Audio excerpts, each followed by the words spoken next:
सण आला की महाराष्ट्रात पुरणपोळीला खूप महत्त्व असते. देवाला पुरणपोळीचं नैवेद्य दाखवून आपण पुरणपोळीचा सण साजरा करत असतो. माझ्या बऱ्याचशा मैत्रिणींना पुरणपोळी म्हटलं की खूप मोठा टास्क वाटतो आणि खूपच किचकट अशी रेसिपी वाटते. तर तुमच्यासाठी आम्ही घेऊन आलोय खूप सोप्या पद्धतीने आणि खूप टेस्टी अशी puran poli. Work with the bass on the track, on my feet to the back like I'm taking a slap.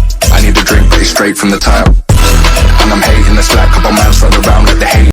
नमस्कार, मी वर्षा साळोखे एक्सप्लोर स्पायसी कोल्हापुरीमध्ये तुमचे खूप खूप स्वागत करते. चला तर आता यासाठी लागणारे साहित्य पाहू.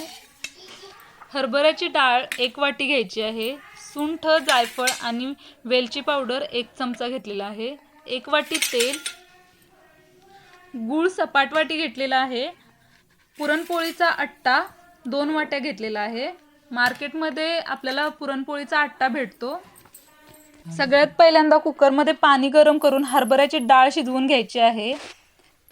किमान 7 ते 8 कुकरच्या शिटा काढून घ्यायच्या आहेत. कुकरमधील डाळ व पाणी आपल्याला वेगवेगळे काढून घ्यायचे आहे. ह्या पाण्याचा आपल्याला कटाची आमटी बनवण्यासाठी यूज होतो. तर त्याचा सेपरेट व्हिडिओ बनवून त्याची लिंक डिस्क्रिप्शन बॉक्समध्ये दिली आहे व वर आय बटनवर सुद्धा तुम्हाला हा व्हिडिओ भेटेल. डाळीतील पूर्ण पाणी काढून घ्यायचं. एका भांड्यामध्ये ही डाळ घेऊन यामध्ये गूळ व वेलची पावडर, जायफळ आणि सुंठची पावडर व चिमूटभर मीठ मिक्स करून घ्यायचं.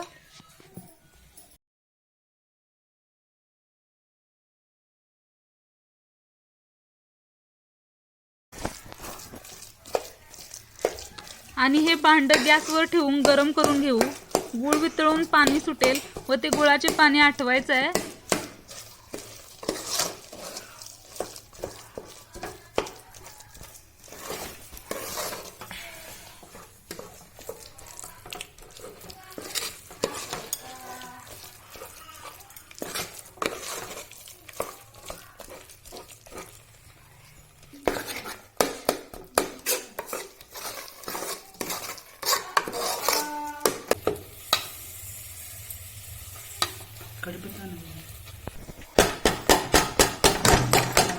तर अशा प्रकारे डाळ व गूळ शिजवून घेतलेला आहे. आता याचं पुरण बनवायचं आहे आपल्याला.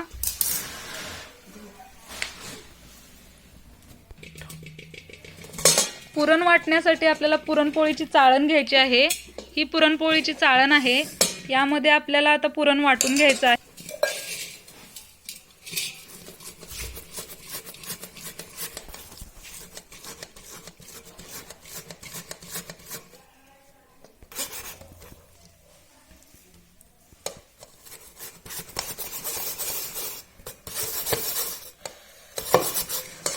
तर हे पहा, अशा प्रकारे तुम्ही पुरण वाटू शकता. आपले पुरण तयार झालेले आहे. आता आपल्याला पीठ मळून घ्यायचं आहे. याला कणिक सुद्धा बोलतात. पीठ मळण्याकरता पुरणपोळीचा आट्टा मार्केटमध्ये मिळतो, तो आपल्याला वापरायचा आहे.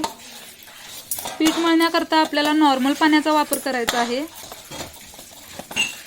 पीठ मळून आपल्याला 10 मिनिटं ठेवायचं आहे तसंच, आणि 10 मिनिटानंतर पुन्हा आपल्याला पीठ मळायचं आहे, कारण तसं केल्यामुळे पोळ्या मऊ मऊ होतात.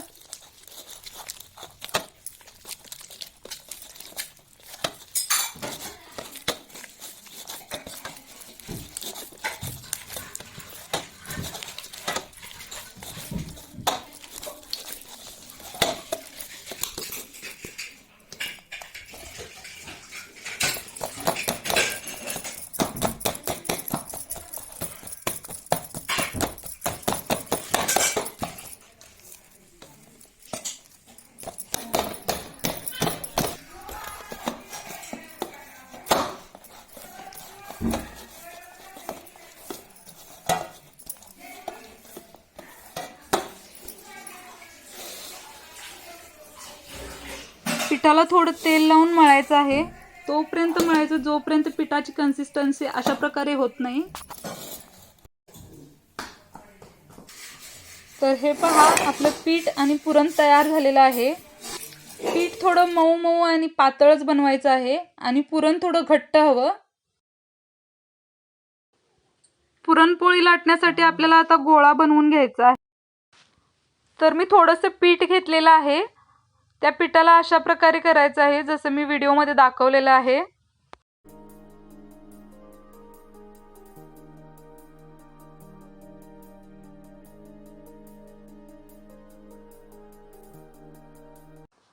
आता या पिठामध्ये पुरण भरून घेऊ. त्यासाठी आपल्याला मूठभर पुरणाचा गोळा बनवून घ्यायचा आहे. आता तो पुरणाचा गोळा पिठामध्ये अशा प्रकारे भरून घ्यायचा. जसं मी व्हिडिओमध्ये दाखवलंय तशा प्रकारे तुम्ही भरा.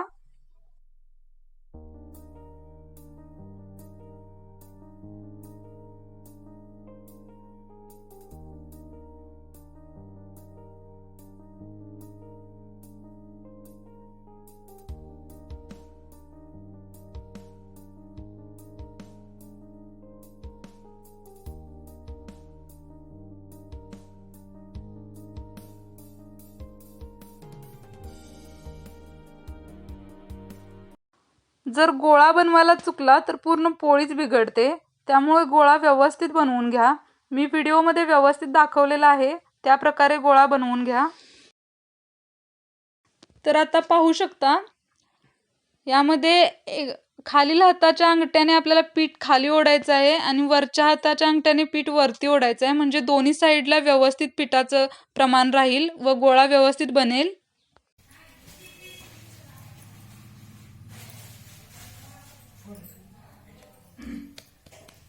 तर अशा प्रकारे गोळा तयार झालेला आहे. आपल्याला आता तेलावरची पोळी लाटायची आहे. पोळपाटावर चमचाभर तेल टाकून त्यावर गोळा थापायचा आहे आपल्याला, जेणेकरून सगळीकडे पुरण लागू होईल.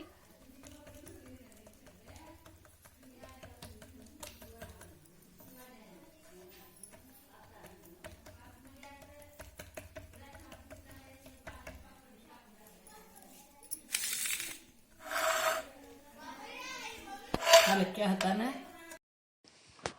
पोळी लाटून घेऊ. आता हलक्या हाताने आपल्याला लाटणं मारायचं आहे आणि फक्त पाठीमागच्या साईडला ओढायचं आहे.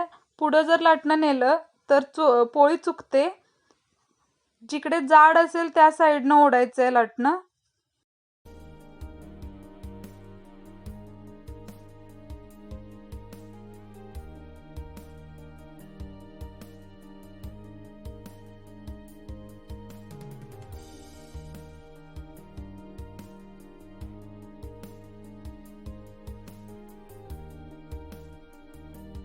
हे पहा, मस्त अशी पोळी बनलेली आहे.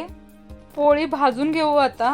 त्यासाठी मी पॅन गरम करून घेतलेला आहे आणि लाटण्यावर ही पोळी आपल्याला अशी गोल गोल फिरवून घ्यायची आहे. पॅनवर अलगद सोडायची आहे.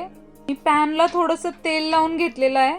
2 ते 3 मिनिटं या साईडवर पोळी भाजून घ्यायची. तुम्ही बघू शकता पोळी कशी टम्म अशी फुगलेली आहे. गॅस आपल्याला मीडियम फ्लेमवरच ठेवायचा आहे, नाहीतर पोळी करपू शकते. आता दुसऱ्या साईडला परतून भाजून घेऊ.